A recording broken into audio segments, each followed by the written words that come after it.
I don't think we'll get out on the highway today. It's 38 degrees, I believe. A little chilly. Trying to get my fuel level down so I can install my heated grips. Kind of a catch-22. Got more fuel in the tank than I'd like to have when I pull it, but to be able to install heated grips. So I've got to go ride in the cooler weather to get my fuel tank down so I can pull the tank off to install heated grips. Go figure.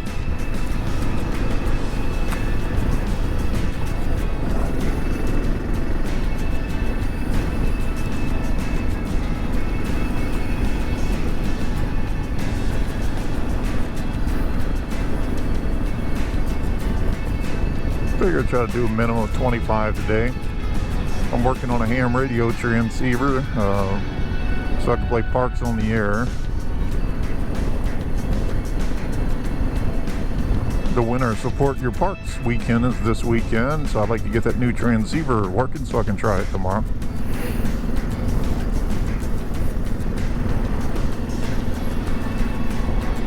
The transceiver is called a QDX digital transceiver, and it does all the digital modes on HF. Nice little piece of kit. I've got a a low band version one, and I've been using it a lot for Parks on the Air. So I ordered the high band version. I want to get it working just so I can work more bands.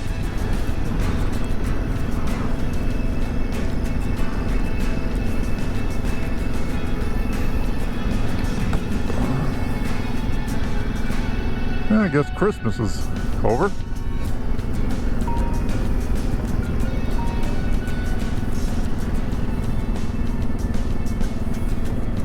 It's officially pothole season here in Illinois.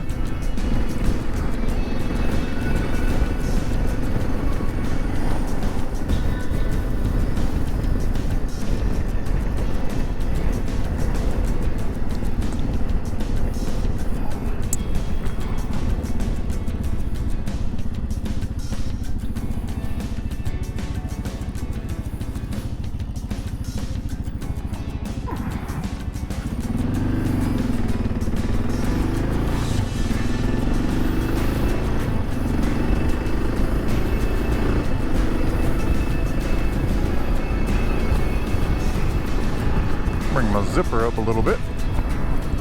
Kind of sad sitting there looking at my heated grip controller, and it doesn't have to plug in. The wires are right there. I got them tied up. I just got to get to the one below the tank. Tried to get it without pulling the tank, and I can't quite get my hands in there. So I'll take care of that. Like I said, as soon as I get the gas down to about a quarter tank. Sure, I could do it with more gas in it, but don't want to risk that little bit of extra weight, putting things on, taking things off. You're more likely to make a mistake and tear something up. So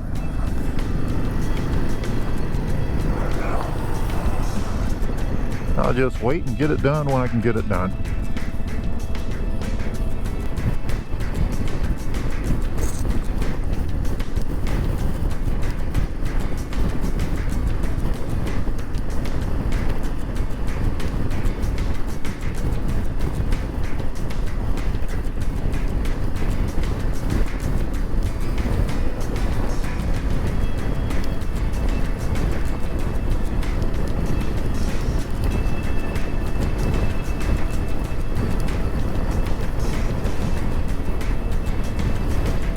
Let's go down Mine Hall Road. There's the home of the Belleville Enduro team.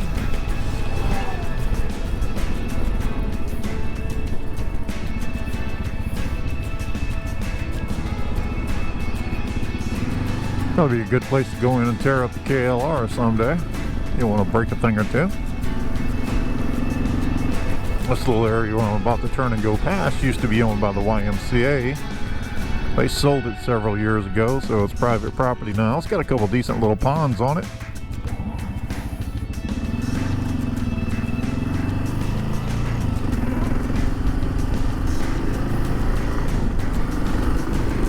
Got their own rappelling tower. Probably in pretty bad shape by now, though.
started riding in the late 80s.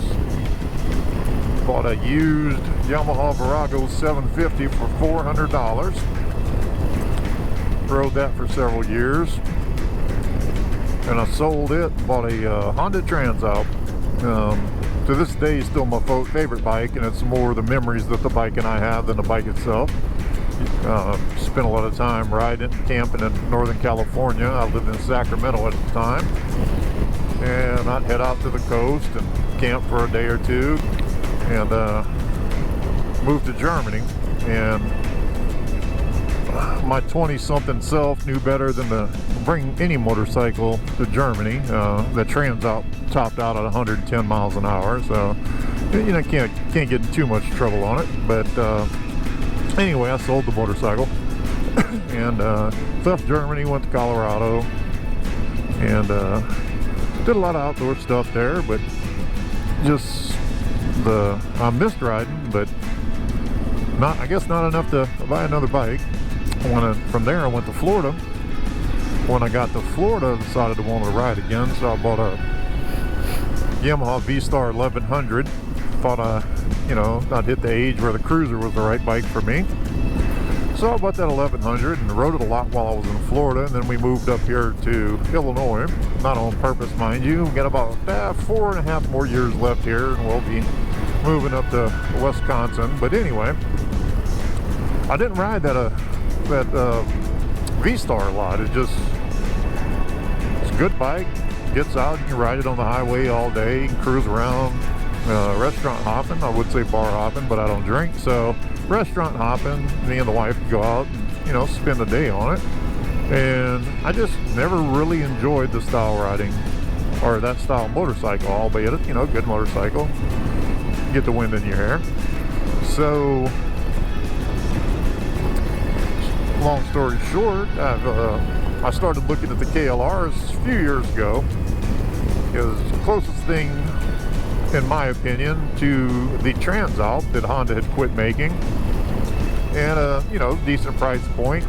I don't need a motorcycle that'll do 1,000 miles an hour. I just need something I can throw a tent, sleeping bag, change underwear, and a meal or two, and go out, find a place in the woods or a campground, state park, federal park. There's a game I play called Parks on the Air in ham radio, and what you do is go take your ham radio gear and go to a state or federal park that's on the list and make some contacts and for an activation, and I really enjoy doing that. I've done the entire lower 48 out of my truck over the last year and a half, and just really started missing riding. And so a couple weeks ago, I decided, I think I'm gonna go buy a motorcycle.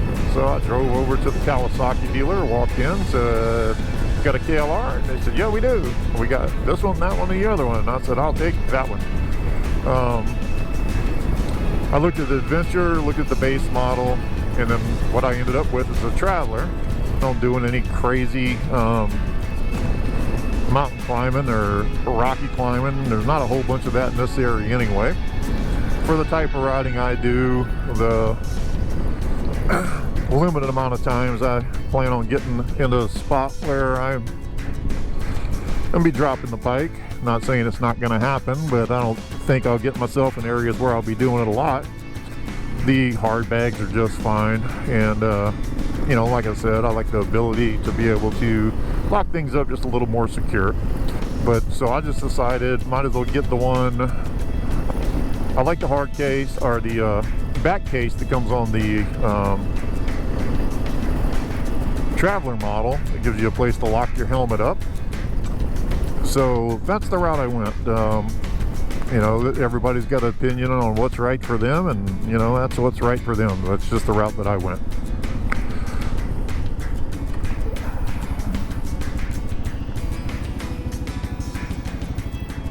But I'm sitting at 470 miles. Got my break-in miles done about last weekend. I ordered an oil change kit yesterday. So actually I ordered it this morning. So I'll be ready when I hit 600. Get the oil changed and all the other things at the 600 mile service. I did buy a Kawasaki shop manual so I can run through whatever I need to run through and take care of those items.